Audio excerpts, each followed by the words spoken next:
We are making the virtual HBCU experience available wherever you live through Stillman Online. We offer online degrees in business, criminal justice, psychology, and religion. Stillman also offers technology badges in cybersecurity and data analytics. You can participate in all student activities, fraternities and sororities, internships, graduation ceremonies, and much more.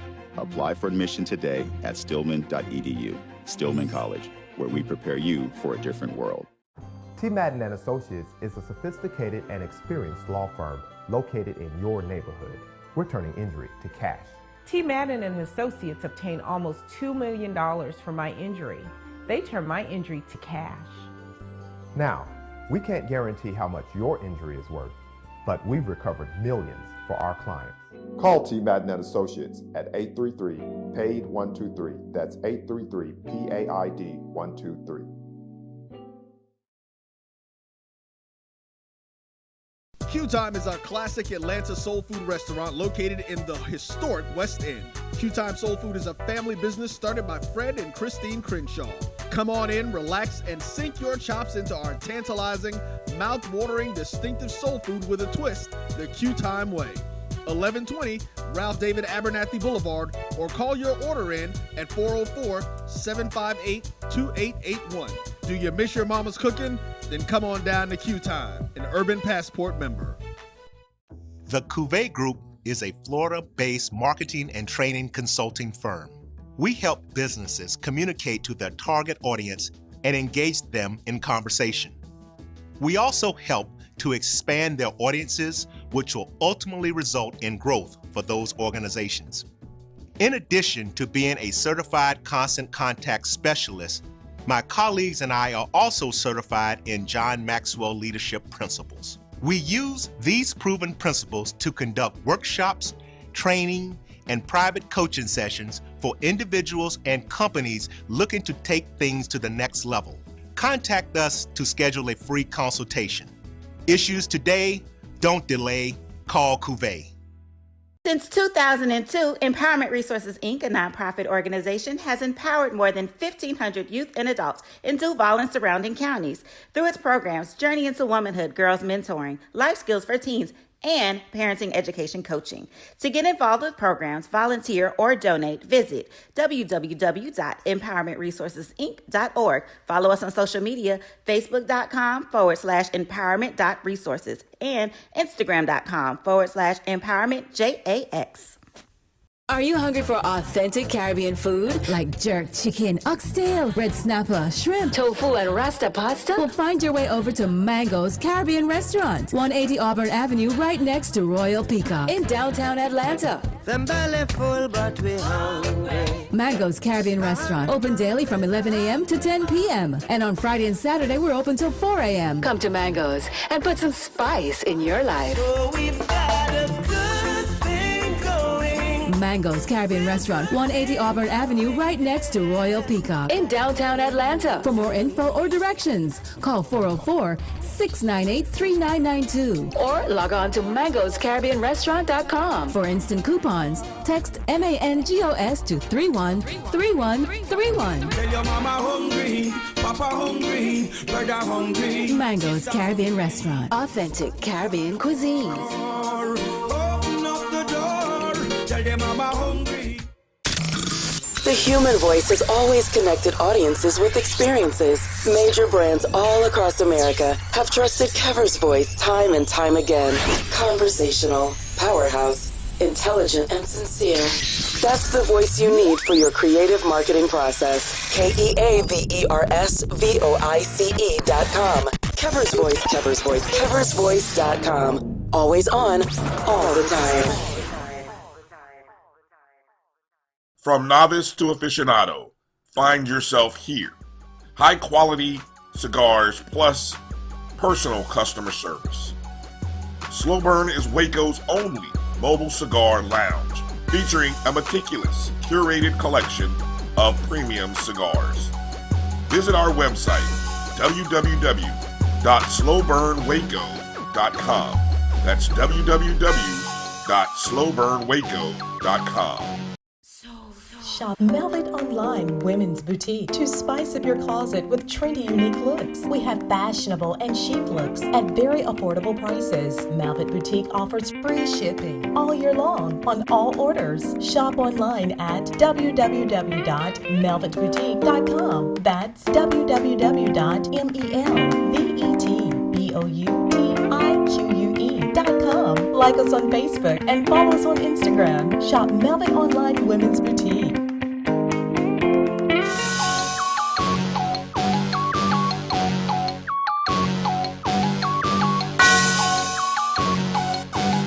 Yeah. I love my HBCU.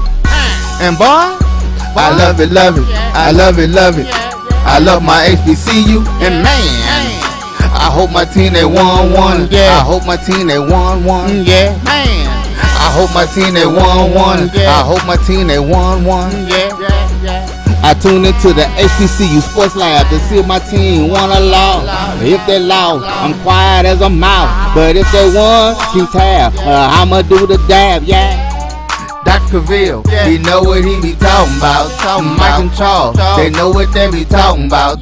They compress the analytic data with your hip hop. If you know them like I know them, they gon' tell you if your team, if they won or lost, and who the ball, So listen to Professor, yes sir, and pay attention.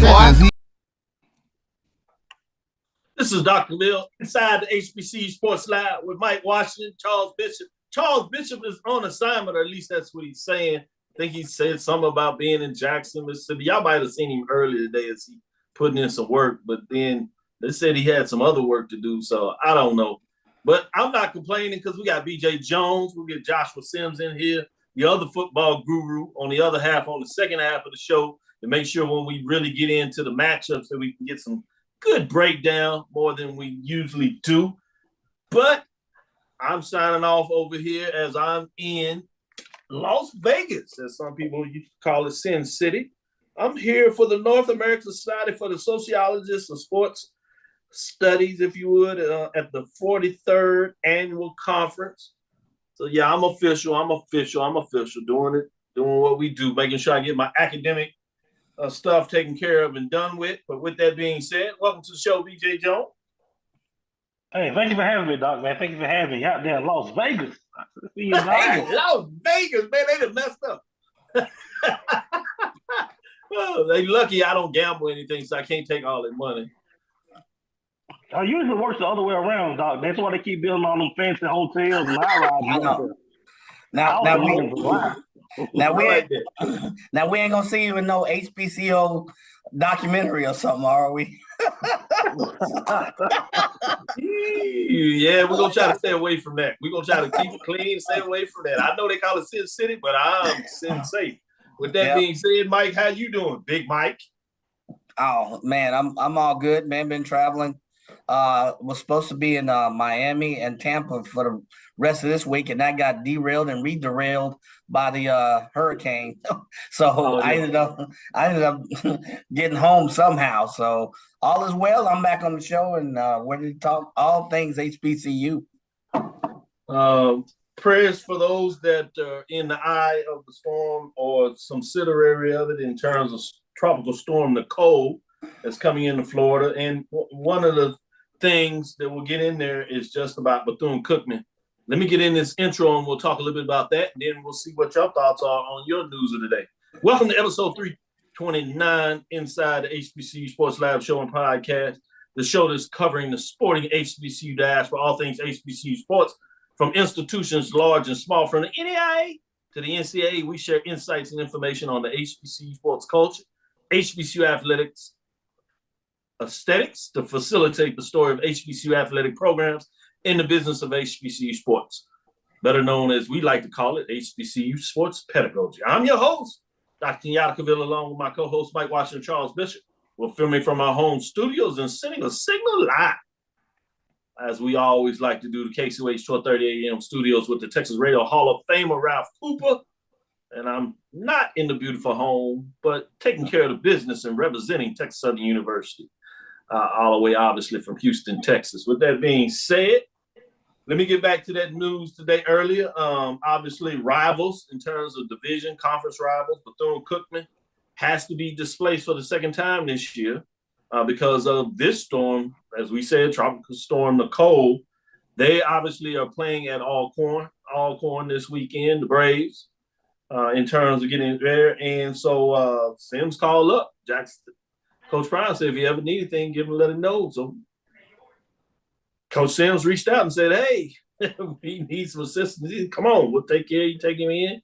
And so they're getting it done. So good to see that Jackson State, Coach Brown, is taking care of people, and in this case, a SWAC foe, if you would, in terms of Coach Sims and the rest of the mighty Wildcats, Bethune-Cookman, as they get it done. So that's out there in terms of that big matchup with Alcorn. And the Braves has some implications potentially in terms of what that matchup. That East-West, we're still keeping record to see which side of the conference continues to get it done. So that's going to be interesting there. We'll talk a little deeper into details in terms of those matchups, like we said, the second half of the show. But with that being said, let me go to Mike and see what other news is on his mind, as today's episode of Inside the HBCU Sports Lab is sponsored by THE Agency, LLC. THE Agency is the company that provides sporting and educational consulting and data analytics. With that being said, Mike, what's on your mind? Oh, nothing. It was just that. I also wanted to reiterate, I just came from Florida, and things are in a rye there. It's their second hurricane of the season. So my heart, prayers, and thoughts go out to those folks. And just to reiterate the good camaraderie and the sportsmanship to share from one coach to another to allow Bethune to get on the road. So they're going to, take a 12-hour bus to Mississippi ahead of its game on Saturday at Alcorn. So good camaraderie. I can't reiterate that enough. So I know you mentioned it, but I also wanted to take the time because some folks are still impacted from the first hurricane. And here we have the second. So please. Great point. So it's a great point when you say some folks are still impacted by the first one. Sometimes you get through those storms and you forget that they're not just immediate. They touch lives for a while. So I'm glad you bring that up. It's certainly important there. I'll come back to you for some additional news, but let me go to BJ Jones and see what's on his mind about HBCU news of the day.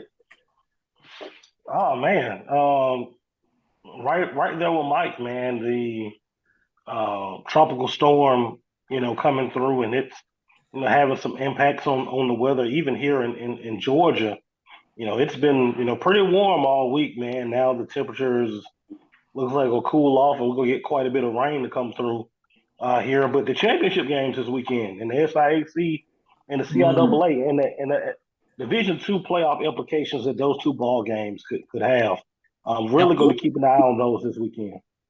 Yeah, great points when you talk about what that looks like.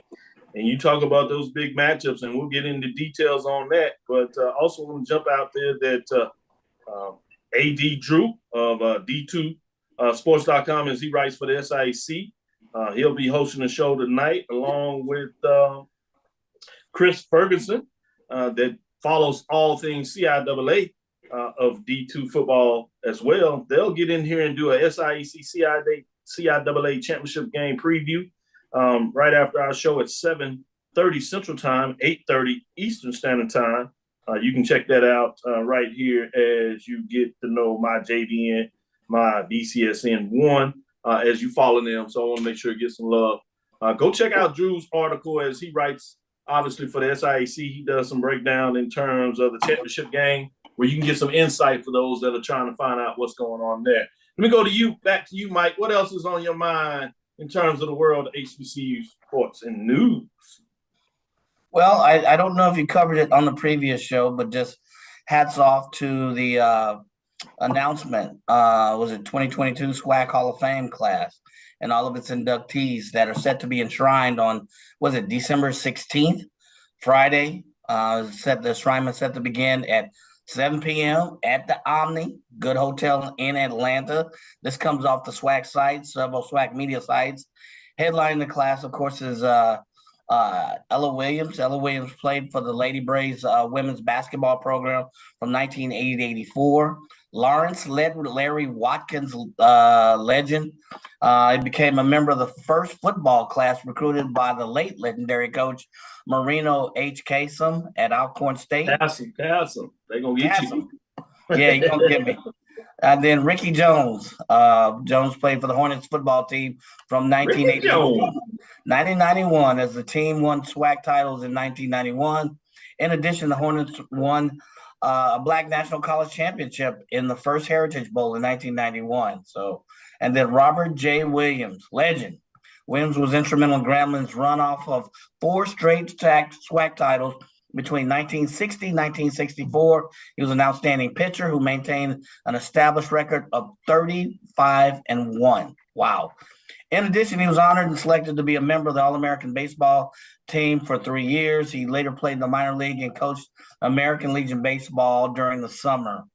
And then Jerome Blake, for over 30 years, Blake's voice has been heard over the public address system at Mississippi Valley State at the Mississippi Valley State University and SWAC events. During his time at Mississippi Valley, he served as master of ceremony during the Hall of Fame banquet, athletic banquet, and the SWAC basketball tournament while he was serving as the announcer to the Mississippi Valley volleyball, softball, and baseball game.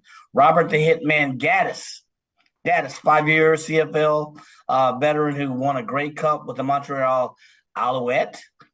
Also was first team All-American on top of being recognized as season's Pittsburgh Couriers National Receiver of the Year. And then we talked about Ricky Weeks, was a prolific All-American hitter who set 2 NCAA records that still are on the books at Southern. Weeks had a batting average of .465, a slugging percentage of .927.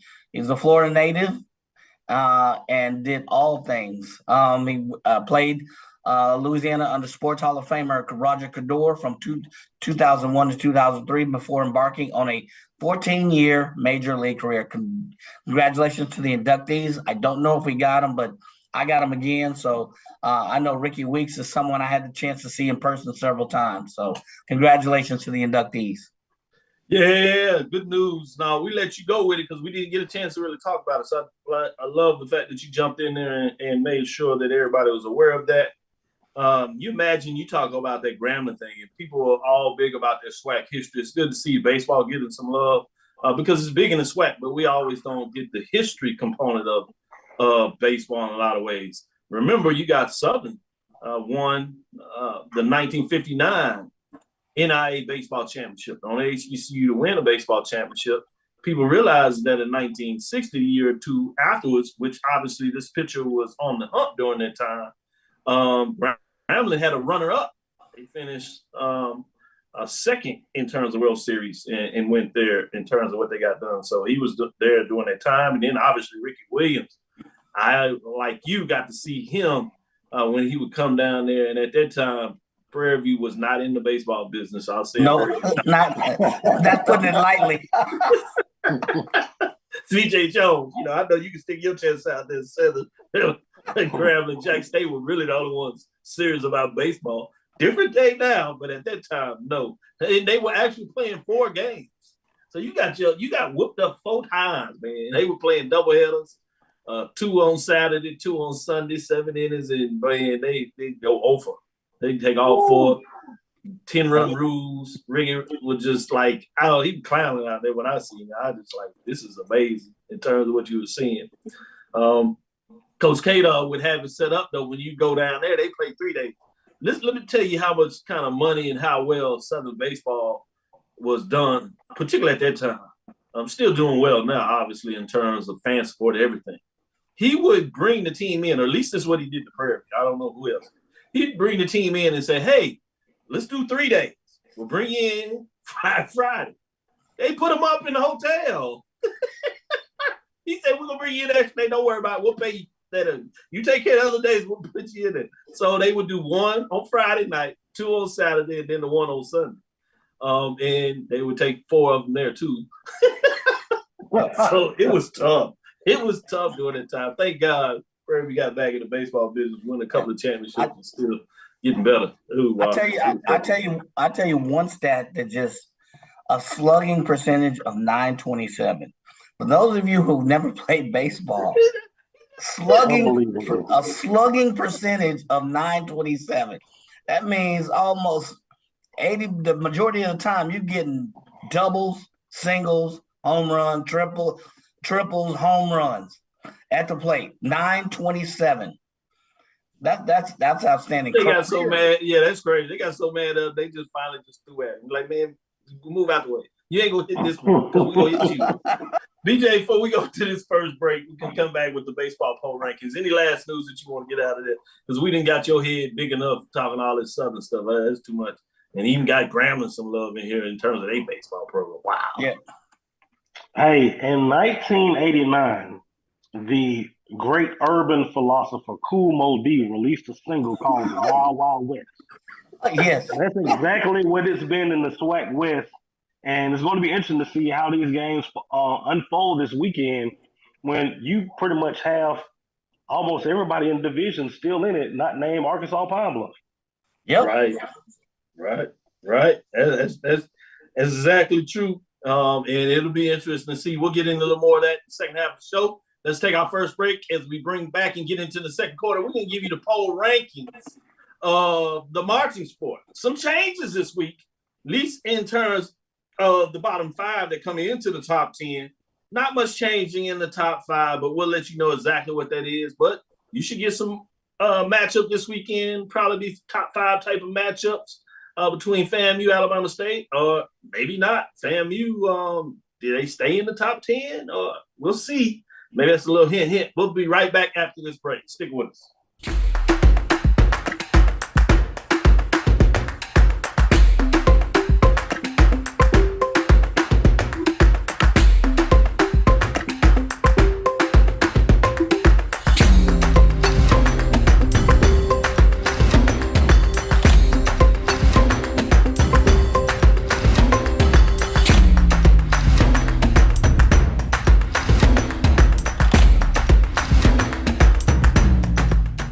It's never too early to plant the seed, to share the tradition, and instill a sense of pride in your HBCU with your little ones. HBCU Pride and Joy Children's Boutique helps you share your school spirit with a wide selection of adorable kids' apparel and accessories officially licensed from your favorite HBCU. Visit hbcupridejoy.com and follow us on all social media at HBCU Pride Joy on Facebook and Twitter.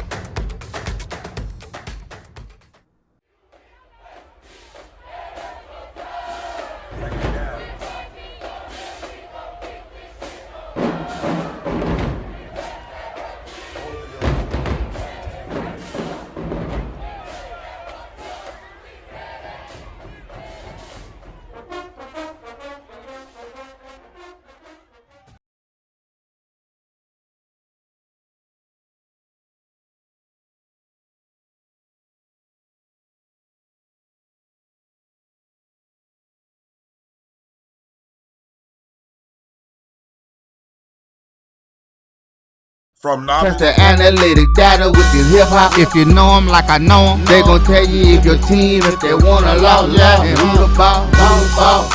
So listen to Professor, yes sir, and pay attention, cause he gon' teach a lesson. This is Dr. Ville with Inside HBCU Sports Live. I have Professor Mike Washington, Professor BJ Jones. Professor, you like that terminology? We call the guru. We get a little professorship on. I see you.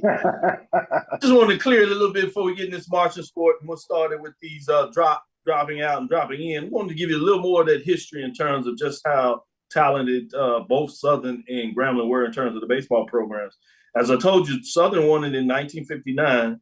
Well, a couple of years later, Grambling played for a championship, and they did it back-to-back years, 63 and 64. The first year they lost to Sam Houston State 2-1. The next year in 64, they lost to West Liberty State 3-2. So close matchups, couldn't quite get it done. But Grambling and Southern played for NIA championship baseball, a little history fact that y'all may not realize. Let's get into the marching sport with these teams that dropped out of the poll rankings this week. In terms of what it looks like, we had a couple of teams drop out. We had Florida A&M, they dropped out. in terms of what's going on there, as well as Bethune-Cookman also dropped out in terms of the ranking. Receiving votes are North Carolina A&T Blue and Gold Marching Machine, Edward Waters Marching Band, 1-0, and Tennessee State Aristocrat of Bands. They drop out. And a lot of that is because in terms of these programs, FAMU still getting votes in terms of that, is that they just hadn't had matchups. You got to have matchups to be able to get wins and losses. So just wanted you to know a little bit about what that looked like in terms of what's next. In terms of the top 10, we got a new entrant going into the top 10 ranking, which is none other than Fayetteville State. The marching band jumps in the poll ranking at 3-0, 2-0 in conference race. So they dominated CIAA.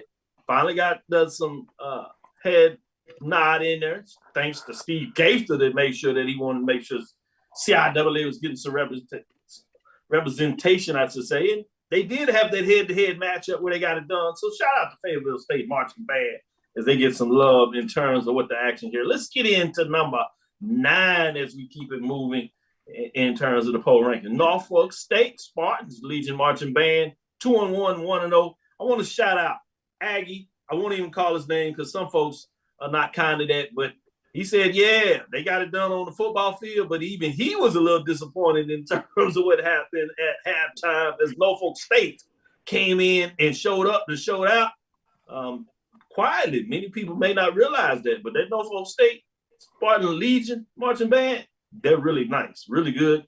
We got to see them in Houston last year in terms, and they brought it. And so they continue to get it done as you look at them at number 9. Let's get into number 8 on the marching sport. Number 8, none other than Texas Southern Ocean of Soul marching band. Man, Deuce was so excited. Sonic Boom South came in there. They marched in there. And then he saw Ocean of Soul. He was fired up. And I was like, oh, Ocean of Soul is going to bring it. They got it done. I think they had to take a 0 quarter. But after that, it was much like the football game. It was all Sonic Boom of the South. Halftime, close of the show. And so they took the L. 2-4, 2-3. It was a close matchup, but it was not to be. At number 7, you got none other than bringing it in terms of number 7, Alcorn State, the Sounds of Dynamite band. As you know, 3-3 on the season, 3-2. They stay at number 7 as they continue to get it done as well. Moving us to number 6. Number 6 on your poll ranking is none other than Albany State Marching Rams. So bands, they move from number 10, they move up. They got it done in Fountain City Classic there against their rival Fort Valley State. While they took the L on the football field, they got a little revenge, much like Norfolk State. They got it done with the Marching Rams show bands. 4-1 on the season, 4-0. And this will do it. Let's see if they get a playoff bid. They might continue to move around and see if maybe if they can somehow meet Benedict. Benedict is able to get it done in there. You know, you have Virginia Union looking to try to get in there, but they had it match up against Tuskegee. So it should be fascinating when you talk about the championship. That'll do it for the top 10. 10 is Fayetteville State Marching Band. Number 9, Norfolk State Spartan Legion Marching Band. Number 8, Texas Southern Ocean of Soul. Number 7, Alcorn State, the Sounds of Dynamite Band. And number 6, Albany State Marching Show Band. Let's get into the top 5, bringing us to number 5, Prairie View A&M, the Marching Storm. They stay at number 5, but they may be dropping if they don't get those matchups in. 3-1, 2-1, not traveling enough. They did it all early. Do they close out the season and get on the road? They got Pine Bluff and Valley.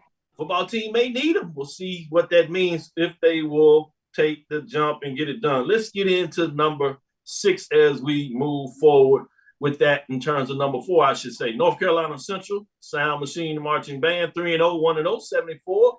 Overall points, staying at number 4 as they have a big matchup this week as they go up to Howard. Will they travel in terms of going to see Norfolk State that is a top 10? Will we get a top 10 matchup between the Sound Machine Marching Band against that Spartan Legion Marching Band? That should be fascinating if it happens. I'm not sure. I hadn't heard directly. Maybe we can ask Joshua when he joins us in the second half. Will his team make it? Let's get into number 3.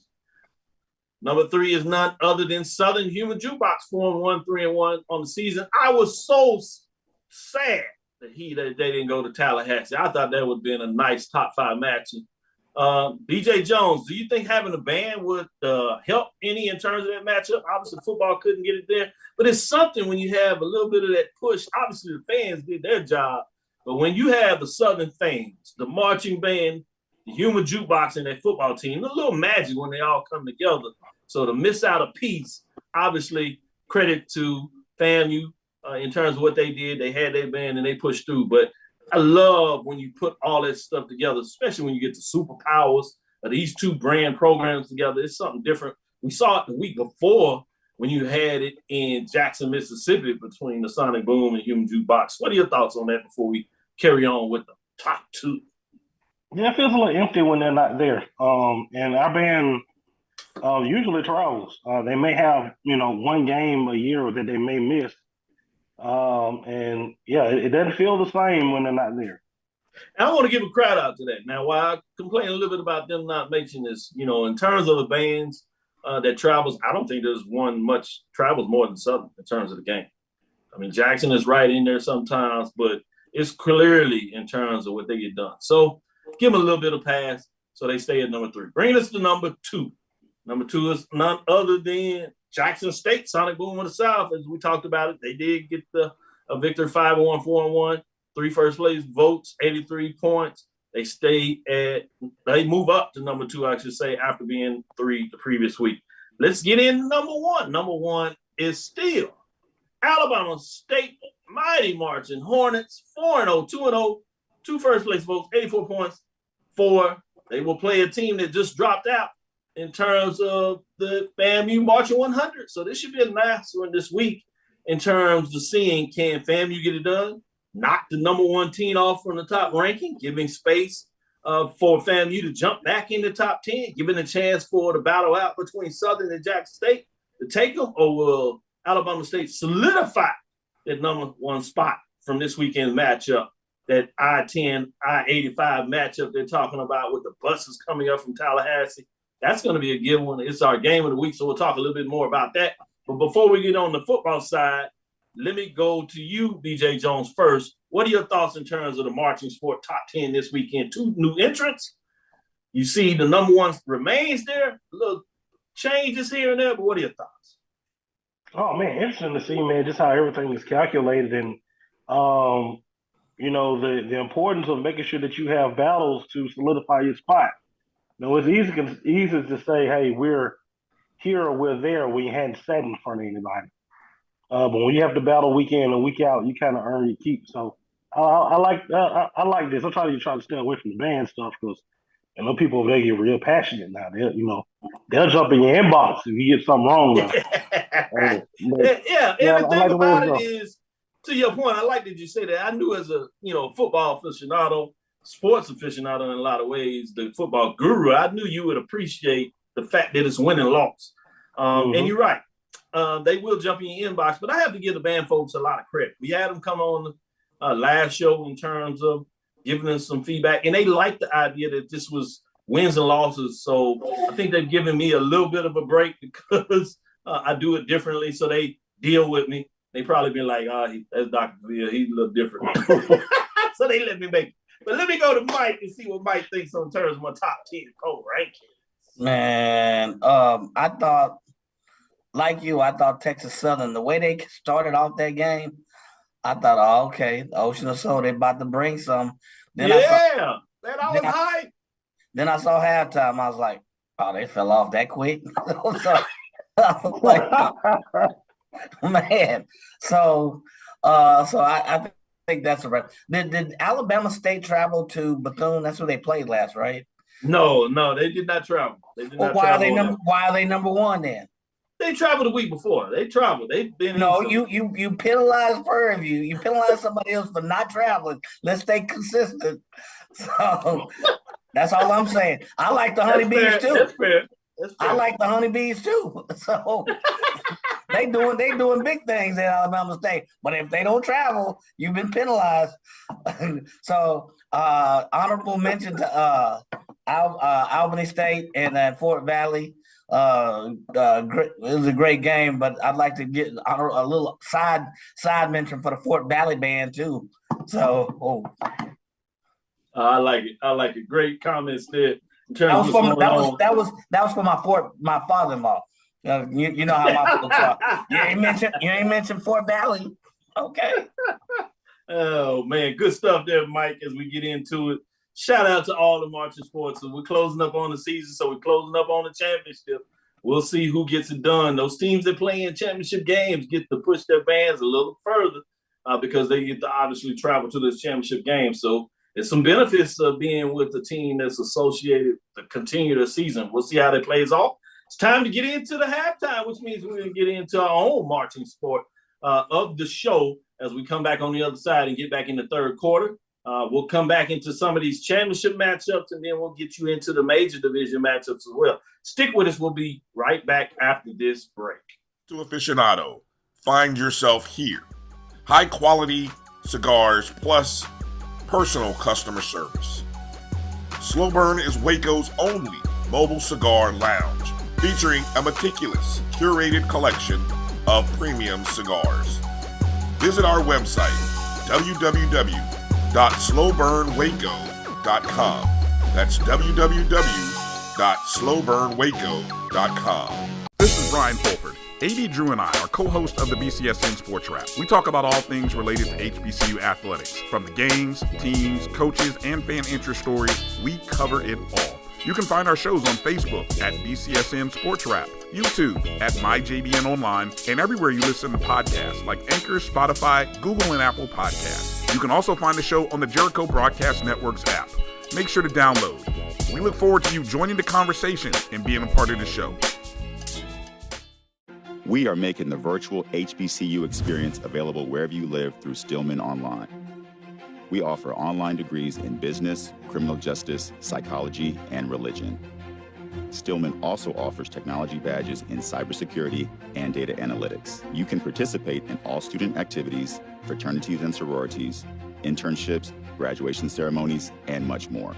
Apply for admission today at stillman.edu. Stillman College, where we prepare you for a different world. Press the analytic data with your hip hop. If you know them like I know them, they gon' tell you if your team, if they wanna lose, and who the ball. So listen to Professor, yes sir, and pay attention, cause he gon' teach a lesson. This is inside the HBCU Sports Lab, man. Leave my boy Cavil. Mike going out for you, T-Love. T-Love, little song for us, man. He bring it, man. Everybody got the hook, though. Everybody want to hear. Hey, Josh, I tell you, if your team won a lot. Guess where your boy is? I'm at a conference, man. I'm in Las Vegas, Sin City. Oh, shoot, dog. You living it up, dog. Yeah, it be like that sometimes. You know, the perks of the program. I'm over here in North America Society I will let you know. Sports.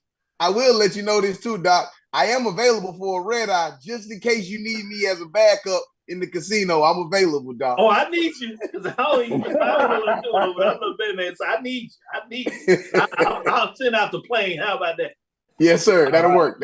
All right, don't tune out. Don't both. As y'all see, we have Professor Sims, Joshua Sims Sr. on here. Obviously, BJ Jones, Professor BJ Jones, and Professor Mike Washington, Professor Big Mike, as they call him. I ain't gonna tell you where they call him that at. But that's a whole different story. So you were having a good time on the other side. We just finished with the marching sport. With that being said, I know basketball season around the corner. You got an update score for us in basketball? North Carolina Central doing something? Yes, sir, man. We're just just as we've gotten into the second half, North Carolina Central is up on Appalachian State right now, 35-30. And we currently have the possession of the ball. Look like we're getting ready. Bang, bang, you just dunked on somebody. Hey, we're gonna call you the basketball whisper too if you bring announcement like that. Hey, man, anything in that maroon and gray, dog, I'm gonna look at it. Whether it's swimming or gymnastics, water polo, whatever it is. Yeah, you know you can't hold Coach Mooten down too long. He gonna be back into it. You know he got it going on with that program over there. I saw him getting some love with Kevin Durant with them basketball shoes for the team. Yeah, tell him to holler at your boy, man. Tell him to holler at your boy. What size are you, Doc? 12, man. I'm good. Let me go on and write that down. There you go. Tell him I'm getting him over. Size 12. Big Mike, while I'm at it, you need. Yeah, go on, put me down, dog. I got you, dog.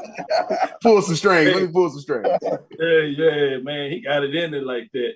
BJ Jones, man, you better get your size in there, brother. Request it. B, you know you my dog. Don't B. act like you don't want no Kevin Durant shoe. B? Oh, man, I'm 11 and a half. Hey, man, you better come on with it. Hey, I'm a size 9.5. You got to go with the half size, man. Come on, bro. Say 10. How you gonna be Big Mike talking about 9.5? Hey, like I said, I'm big in certain areas. Man, this is a family show. Yes, it is. I'm talking about my arms. I don't know where y'all get your mind out the gutter. I'm talking about my arms. Oh man! Oh man! Shout out to my line brother Ronald Brick is in the house. Peterson, he's out here in Las Vegas. He's gonna come pick me up after the show. We're gonna go out for a nice dinner. Show me some Las Vegas love. With that being said, let's get into it. Let's get into real talk. Back to the business. Shout out to all the listeners out there. Hopefully enjoying the show. Mid-major division, CIAA game of the week, CIAA championship, Salem, Virginia. Salem Stadium, CIAA championship, as we said, Saturday, 11 a.m. So it's early. It's 12 o'clock in East Coast time, obviously. 11 a.m. Central. Chowan Hawks, 73-70. They surprised, got that big upset over Virginia Union. This looked like they were locked. Virginia Union probably still heading to the playoffs, but they're not going to play for their own conference championship, which means they play number 3, Fayetteville State Broncos, coming out of the South Division, 8-2, 7-0, had they lost to Virginia Union. But I want to know, what are your thoughts in terms of this matchup? Joshua, since you just joined us, I'm going to let you start things off. Tell us about this CIAA football game. What do you thought on it? Man, Doc, this is going to be a tale of two sides of the ball, man. Which Fayetteville State offense is going to show up on Saturday, man? I've sat back. I've had a chance to watch a little bit of the tape, and I'm intrigued if Fayetteville State can establish the run early. I can only imagine how quickly this game gets out of hand, because Chowan does not have an offense that makes you worried about anything. Defensively, they are solid. Chowan is solid on the defensive side of the ball. Shout out to my teammate, man, Brian Frierson, the linebackers coach at Chowan. But if Fayetteville State can establish the run on Saturday against that Chowan defense, this is going to be a long game for Chowan. And man, it's got to be said, Doc, man, this is HBC, inside the HBCU Sports Lab. My money is on Fayetteville State now, but I will be very, very remiss to say, if that offense seems a little bit stagnant, that this is not going to go the way that Fayetteville State wants this to go, because Chowan will find a way to put some points on the board if that offense isn't rolling for Fayetteville State. Good stuff. Before I come to you, BJ Jones, let me give an update. Both teams are 7-1 in the division. I told you about making sure you check out 80 Drew, as they're going to do a show to break these down, and he gave me some love and make sure that I got the correct information out there. So I did want to make that update and correction. Again, kudos to 80 Drew, as he will bring it. You can catch him at 7:30 right here on the network, as he gives a little insight. His specific knowledge of writing for the SIC is going to be joined by Chris Ferguson of the CIAA, who really covers that really well. So it's a great matchup to go in detail in the numbers. But right now, let's go to BJ Jones and see what he thinks on this CIAA championship game, North versus the South. It's amazing that Chowan had one of the most prolific passers in CIAA history recently, and he got absolutely no help on the defensive side of the ball. And fast forward a year, we're talking about the Chowan defense, and they're light years ahead of where they were a year ago, and they find ways to manufacture points, whether it's turnovers. Chowan forces a lot of turnovers. They force short fields for the offense, so they don't have to do much. And that's what they're going to have to do on Saturday to get the win. If you're Fayetteville State, man, you have been to the summit of the mountain so many times and not gotten there. Man, Fayetteville State is forever the bridesmaid, never the bride. And if you're a Broncos fan, you gotta ask yourself: is this finally the year that we get over the hump? At first, it was Winston-Salem State, then it went from Winston-Salem State to Bowie State, and now you got to ask yourself: is this the year? I think this is the year that Fayetteville State gets it done, but I think this game's gonna be close, and I don't think it's gonna be a lot of scoring in this one either. Good points, Mike. But both of y'all going to Mike, Big Mike. What are your thoughts?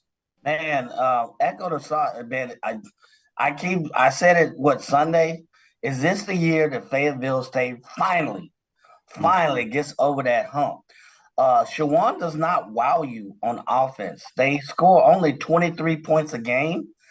But here's the thing: they're second in the CIAA, only allowing 18 points. So they're putting some defense on their opponents. They're locking down. They locked down Virginia, which is leading the CIAA in scoring in 40 points a game. I've seen them play once. They have a propensity to play with an aggressive defense, meaning they're sending folks, linebackers, whatever, doing stunts. So their defense is good. However, Fayetteville State is also good on defense, but they have a propensity to be better against the pass. I don't know what it is with those cornerbacks, but they shut down the passing game. So the key will Shawan be able to rush, which, again, they're not an offensive juggernaut. They're a defensive team, but will they be allowed to at least rush the ball?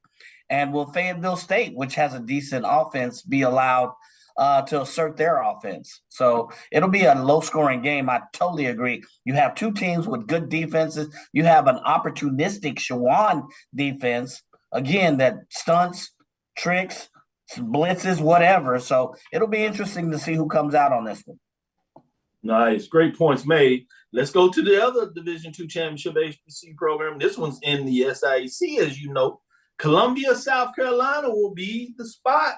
Charlie W. Johnson Stadium, unlike the CIAA where they play in a neutral site, in the SIAC, they play on a campus site, similar to what you see in the SWAC.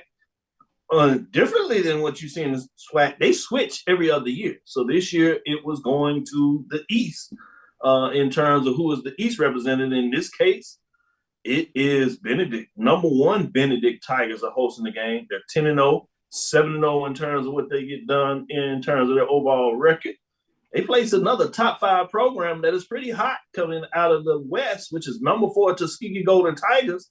8-2, 7-0 in the conference play as they're back in the football business. You see this program has been a perennial, but they've been out of the business a while. But then you have a new program that is shining light, which is the Benedict Tigers. I'm going to stay with you, Mike. What are your thoughts in terms of this matchup out of the SIAC? Unlike this one, you're going to have some scoring, and I think most of the scoring will be by Benedict. 31 points a game. They lead the league in scoring. They're number 2 or 3 in defense, only behind Albany State. And then you have Tuskegee, which is kind of middle of the pack in scoring. Which Tuskegee team is going to show up? Because I've seen them play when their offense is actually moving on all 6 pistons, however you like the pun. But if Tuskegee's going to have to bring their A game, but I think you cannot stop Benedict from scoring. It's going to take some good defense on the Fort Valley side, which I don't know how strong their defense. I haven't seen them play much. On the Tuskegee side, I haven't seen them play much. But I know they're in terms of defense against the run, they're middle of the pack. So they're going to have to bring their A game on both sides. They'll go against this juggernaut Benedict team, which is leading in all categories, probably except actually they lead in all categories. Staying corrected. With that, let me go to BJ Jones. What are your thoughts in terms of this matchup? Golden Tigers, Benedict Tigers. Man, you got two of the better coaches, man, in HBCU football, and Chennis Berry and Reggie Ruffin. Reggie Ruffin, it seems like he's been a mainstay in the SIAC championship game. Even when he was at Miles, it seems like every other year he was in it. He was just in it a year ago with the Golden Bears. And Chennis Berry, man, only in year 2 at Benedict. Look at where he's brought this program from. A program that seemed like they were on the cusp for many years and you could never get over the hump. But man, have they gotten over the hump this year? We talk about one of the top teams in Division II football. They do things. They run it well. They throw it well. They play defense well. The special teams is solid. They're a well-rounded football team, and for Tuskegee to have a shot in this game, Tuskegee has to play their best game of the year, or this one will get ugly. And when you start looking at how the SIAC West and how the SIAC East stacks up against each other, the East has been doing a lot better against the West. You start looking at those head-to-head records. Yeah, it's a great point. When you talk about those head-to-head records, well done there, BJ. Let's go to Joshua Sims, Senior. What you got for me in terms of this SIAC matchup? Yeah, Doc, I'm gonna say this, man. I'm gonna just kind of point this out. 58 points against Elizabeth City, 40 points against Kentucky State, 45 against Fort Valley, 35 against Morehouse, 49 against Clark Atlanta, 54 against Allen last weekend. Listen, man, this Benedict offense is the real deal. It is one of the most high-powered offenses across all HBCU, whether it's major, mid-major division. As much as I have a respect for Coach Ruffin and him as just an old savvy ball coach, man, I just do not see a way for Tuskegee outside of what BJ said of them having to play a perfect game, mistake-free ball game. I don't see them being able to slow that offense down. They just came off of 54 points last week against Allen. I don't see that happening, man. So I got Benedict winning this game. I don't necessarily believe. I think the first half will be a little closer. Second half, they'll pull away. And Edwin D. Moore putting it out there. He said, bury the UAPB. Think about it. Wow. Bury the South Carolina State is where I'm at. Oh, damn. Did he just go to the major division? Breaking news. Yeah, right there. So you see a retirement coming for Coach Boo. That's interesting. Gonna make me pull my chin. And let's get into this break. We'll come back on the fourth center. We're just talking about the major division. We'll get into some of the major division matchups, the game of the week for the SWAC. We'll get the game of the week for the MEAC. You imagine who those might be. Stick with us. We'll be right back on the other side. Get you into the major division and tell you what our thoughts are. Will we get somebody that can lock down the trip to Atlanta? We'll be back on the other side, and let's see what these folks think. Stick with us. We'll be right back after this break. T. Madden and Associates is a sophisticated and experienced law firm located in your neighborhood. We're turning injury to cash. T. Madden and Associates obtained almost $2 million for my injury. They turned my injury to cash. Now, we can't guarantee how much your injury is worth, but we've recovered millions for our clients. Call T. Madden and Associates at 833-PAID-123. That's 833-PAID-123. Q Time is a classic Atlanta soul food restaurant located in the historic West End. Q Time Soul Food is a family business started by Fred and Christine Crenshaw. Come on in, relax, and sink your chops into our tantalizing, mouth-watering, distinctive soul food with a twist, the Q Time way. 1120 Ralph David Abernathy Boulevard, or call your order in at 404-758-2881. Do you miss your mama's cooking? Then come on down to Q Time, an Urban Passport member.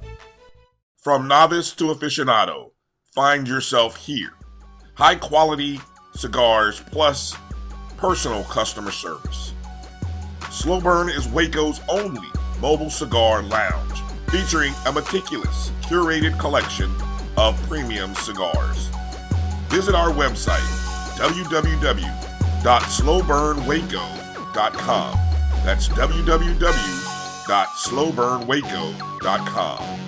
The Cavil Group is a Florida-based marketing and training. Press the analytic data with your hip-hop. If you know them like I know them, they gon' tell you if your team, if they want to law, and who the ball.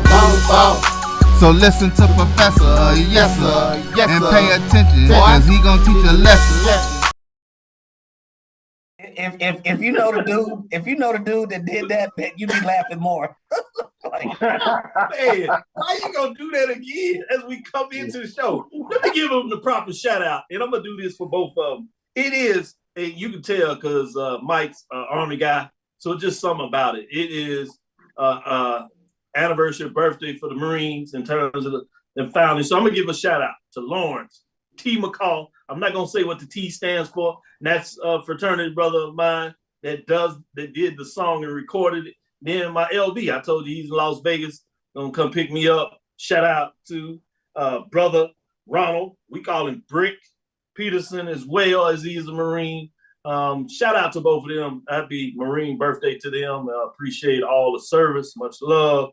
And both of them are like big brothers to me, even though Brick is my LB. I really appreciate those guys and want to give them a special thought, particularly with Big Mike giving them a hard time. My goodness, Mike. I give everybody a hard time. Lawrence was my roommate, so I've got to give him a hard time. I'm sorry. I'll give you a hard time. I know. That's why. But at least I'm younger. I'm the little brother. I'm supposed to get it like that. They big brothers, and they still get it. Well, I tell you, I just don't know. It's all in love, man. Sorry. Major Division MEAC game of the week. Let me get back to the business for this train falls off the track. Norfolk, Virginia, Dick Price Riddick Stadium. Number 3, North Carolina Central Eagles, 7-3-1. They come in this matchup at Norfolk State Spartans that are 1-8, 1-2. These coaches and the coaches are very familiar with each other. It's going to be fascinating. I'm going to save Joshua, let him sweat on this for a little while. We're going to save him for last. I'm going to go to you, BJ Jones, first, give you a chance to break down the mic on this matchup. What are your thoughts?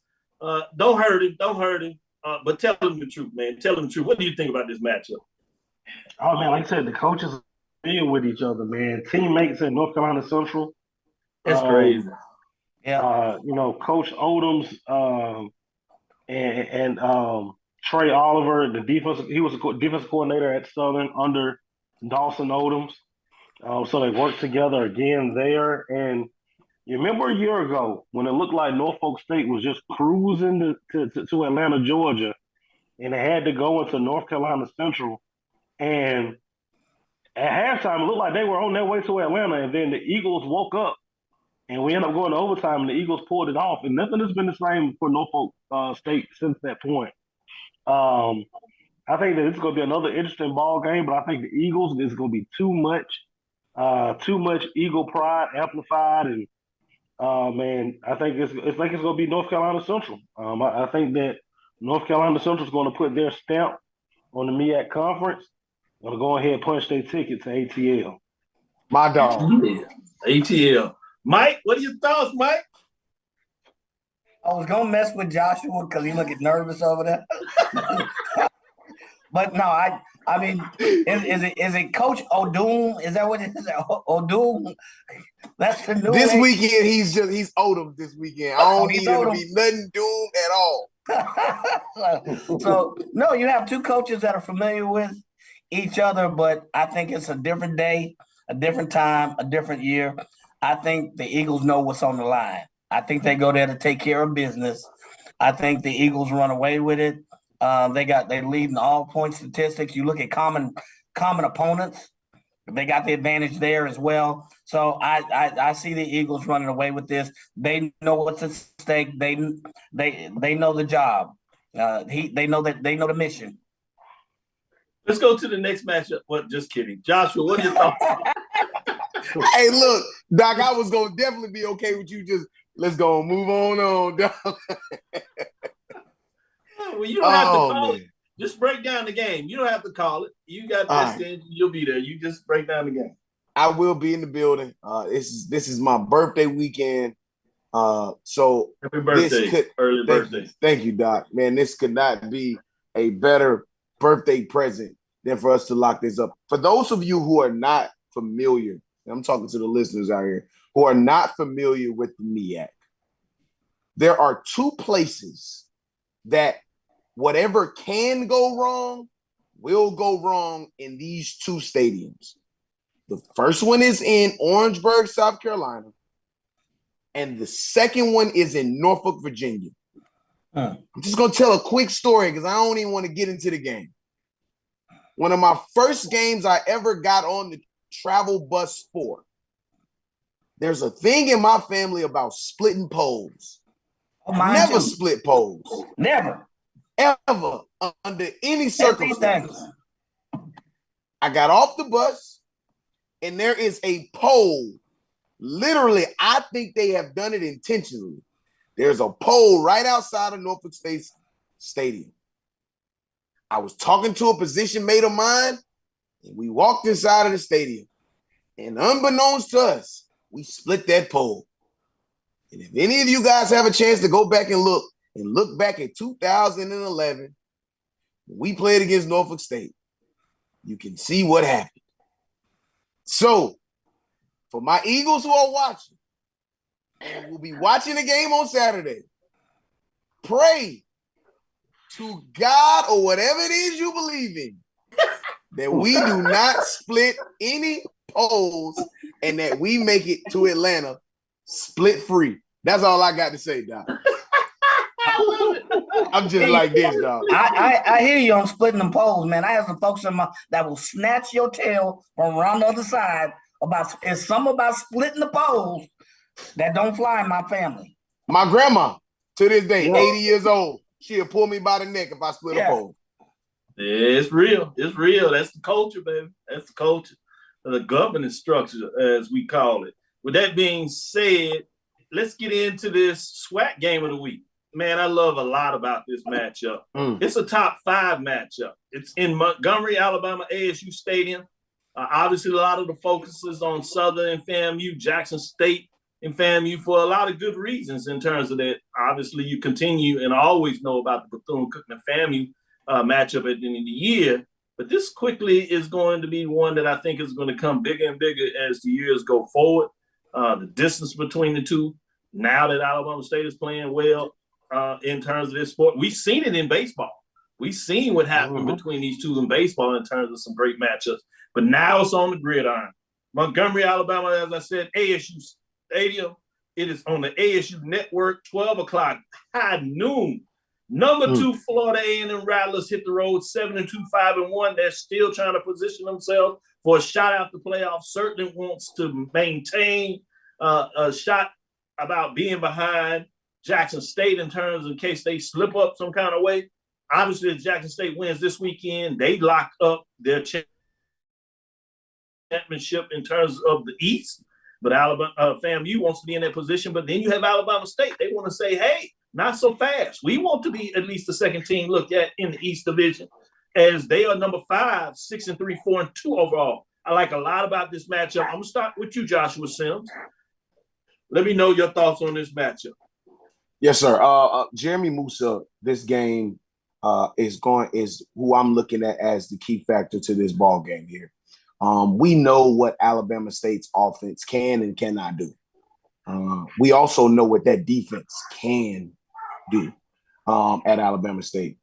But Jeremy Musa in this game has an opportunity to really, even late into this season, take another step forward in being ready, just in case that call comes for him to make it to the FCS playoffs, for him to be the catalyst that really drives that offense. Yeah, obviously, you got the weapons there. They've got other receivers other than Zay. They haven't really maximized those other receivers yet. But this could be a week where he's going to have to go to somebody else. I can imagine that Alabama State has a game plan that is surrounded around trying to take away Zay and take away Zay and his ability to be able to get open underneath catches, make plays, make some people miss, and he's a dynamic ball player. But on the defensive side for FAMU, how are you going to establish your identity this week? I mean, Alabama State is what it is offensively. Can you be dominant? Shout out to Isaiah Land getting the chance to go to the Reese's Senior Bowl. But can you be dominant this week? And if that is the answer to this riddle, and you can be dominant, I've got FAMU winning this game. It's going to be close. It's going to be a dogfight. This is another week of just perennial, just really good football in the SWAC. And so I'm looking forward to seeing FAMU just pull away with it slightly, man, if Jeremy Musa can hit on all cylinders. Interesting. And we'll go to you, BJ Jones, in terms of your thoughts. Obviously, FAMU, other than Jackson State, they have come in the SWAC and gotten everybody else. They don't lose to nobody else. We thought that may have changed against Southern. That was not to be. Can Alabama State make the statement for the rest of the SWAC besides Jackson State? Well, I tell you what, man, this is going to be one of those games for Alabama State. I think that we're going to point to this game to say, hey, at this point, the program moved forward. Wow. Or we thought that they were going to be something, and then they got to this point, and X, Y, and Z happened. Let me just run down and tell the tape.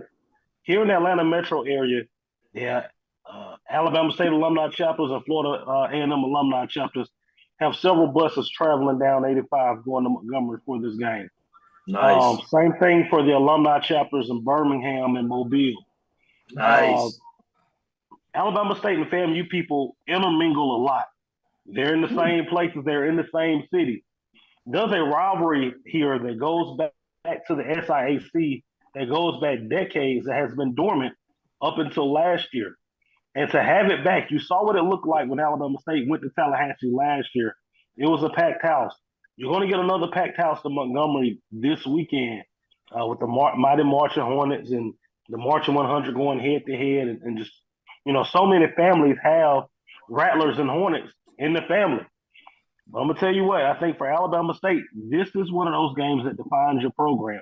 We look at Alabama State's record, but we go, but if Alabama State can get a win on Saturday, this eliminates the all but, or, all that. I think it's going to be a tightly contested game. I think this is the best defense that FAMU has seen since Jackson State. But I don't think Alabama State has enough offense consistently to get the win. I like FAMU in a close one, but I think it's going to be a knockdown drag out. Brother Mike Washington, let me set this up for you like this. Brother Greg Clark, 06 Colonel, as he's retired, obviously was part of FAMU, graduate there, and has been big in terms of serving as the alumni president. He's taken a job recently at Alabama State as their VP of assessment and advancement, getting it done there, I should say. And check him out as he talks about shots at the nest, a taste of spirits. Come party with the purpose. Thursday, November 10th, 5:30 p.m. So they're already out there getting it in, as you see. I just wanted to shout him a little bit as he puts it out there. FAMU ASU 1085 alumni gathering, official 1085 party. It's in the nest, a taste of the spirit at the ASU stadium. I like the fact that they got a party nest in the stadium. I had to put that out there. Featuring DJ Ace on the Vibe Controlled food trucks on site. Tickets are $20 as he continues to raise that money. Presents 92 that year. They party. The nest interest $20. Man, they just getting it done. That's on the 12th during the game, 5:30 to 10 p.m. for folks that are going to be out at the game afterwards. That's a big deal, man. I like the way he getting it done. Shout out to Brother Clark, Greg Clark, that is. With that being said, what are your thoughts on this matchup? So I think FAMU knows the mission. I think both both football gurus have hit it on the nail. Jeremy Musa has focused. He's dialed in. He's, besides Shedeur Sanders, he's, probably the number 2 quarterback in the SWAC. The other thing, data points. You look at the numbers. Alabama State did play Jackson State tough, but they are not strong. Their offense is not gonna, break any necks right now. They have to up their A game. They have 2 running backs, Santo Don and Nico Duff, not Nico Duffy. I forget the other one. A running back attack, Ja'Cory Merritt, I believe. They have a dual running back attack, but they're not in the top 10 of anything in the SWAC in terms of rushing. So their rushing game is not strong. Their offense overall is kind of middle of the pack. FAMU is firing on all cylinders. Their receiving core, with Xavier Smith and John Murray Sherrod, they ever since Jackson State, they've been on fire. So not only will Alabama State's offense have to bring the thunder, they're gonna have to contain that Florida A&M offense. If you saw them against Southern, they were playing some GMD, grown man defense, and GMO, grown man offense. Southern had tried to come back, but FAMU proved to be strong. And you got this Alabama State here. I don't know how strong their offense is, particularly in the run game. If you can't run, then you're not balanced. That's why I see FAMU kind of running away with this one eventually. I believe it'll be a strong game, hard fought. I believe the score will be fairly close, but I see FAMU pulling away because of their balanced offense and defense. Good points made by all. That'll do it for us. You got the breakdown, mid-major division, major division. You got the game of the week in the mid-major division, which is simply for a championship trophy. Who will raise it? And then the major division, as they march towards the champion, we got one that has been locked up to head to a Celebration Bowl champion. So keep your eyes on that. And then you have a game in the East that is big, to say less. So we gave you everything you want there. That'll do it for us as we continue to march to a championship for HBCU sports at the close of this season. It's hard to imagine that it's pretty much over. Got a couple of big games left, but man, it seemed like it just started the other day. With that, I want to say thank you for listening to Inside the HBCU Sports Lab. Make sure you share our podcast with your friends and colleagues. I am Dr. Kenyatta, the Dean of HBCU Sports, coming from inside the lab in the College of HBCU Sports with Mike Watson and Charles Bishop. Again, we want to thank you for Charles Bishop every Tuesday and Thursday at 6 o'clock. It'll be Sunday at 9, and I'll have these two gentlemen back. But make sure you check them out on their Twitter Spaces. That is BJ Jones, usually on Tuesday. Obviously, it was voting day on Tuesday, so you pushed it today. Is that right? Yeah. Tuesday, and then obviously he drops that top 5 Tuesday. I got to go back and check that out. As I was in my meetings, I missed who you dropped on your top 5. So I go check you out and see if I agree with you this week. Usually we're close, if not on there. I retweet it anyway, just to make sure they understand. The brother know what he's talking about. We ain't got to be exactly on the same page. And then we got my man, Joshua Sims Sr., that brings it on Wednesday. I apologize I couldn't make it. I was literally in the air trying to get here, so you understand why now. But that won't happen very often. I'll be back on there Wednesday. I looked up BJ Jones. I was ready for Tuesday to make sure I was on and early and popping. And then I saw the note that said no, because I just didn't want to keep up with the highlights of the vote. It was driving me crazy. All the stuff was just too much in there. I said, I won't do it. So I just laid it down. I got some good sleep. I will say that. With that being said, but check out these two gentlemen. They're unique in terms of how they bring the flavor of HBC. They played the game. They've coached in the game, so they can give you a perspective that you really can't get anywhere else. And this is not to down anybody else. I'm just saying they're good at what they do. So check them out. We got some things we're teasing out. So we're going to bring them up on another platform to even give you more of that.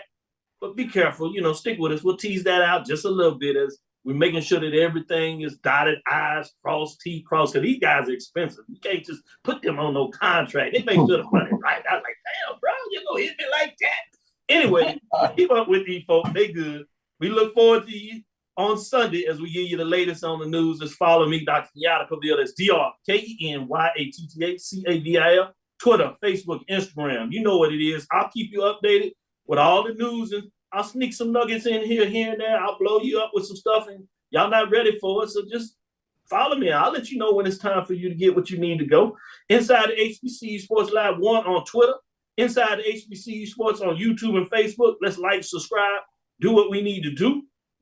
And you know how we always do it. With that being said, I hope you enjoyed the show today. Dream big, continue to move forward. Make sure you download the app, My JVN, My BCSN. Stay around the 7:30 as you get Drew bringing you in here with the SIAC analysis of the championship game, CIAA. Make sure you join BJ Jones on Twitter Spaces. We got space and time to do it all. We continue to show you love in terms of what's going on there. With that being said, Mike? Of course. BJ Jones? Lecture. Joshua Sims? Class dismissed. Yes, sir. All right.